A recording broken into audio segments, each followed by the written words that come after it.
état bi nag waxaat naa ko dama koy waxaat moo ñu tënk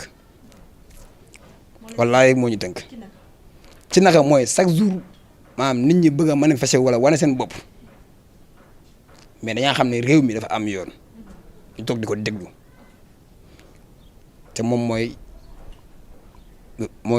kii bi justice bi kon léegi nag li def liggéeyam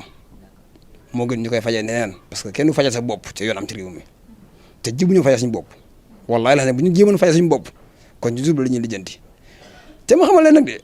état la ma bëgg ma xam ko ma yàlla xam nañu xamuñu kan la parce que Modou Mbacké xamuñu kan la waxuma la ba du puy la de waxuma ne kenn la mais dama ne premier suspect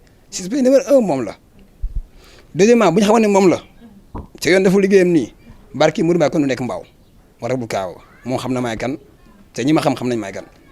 su ma xamoon ne moom la mu wóor ma ne moom la te yoon dafa deful liggéeyam barki Modou Mbacké du fanaan mbaaw mais nag ñàkk xam kan la par jàpp ne yoon am na yoon moo tax ñu calme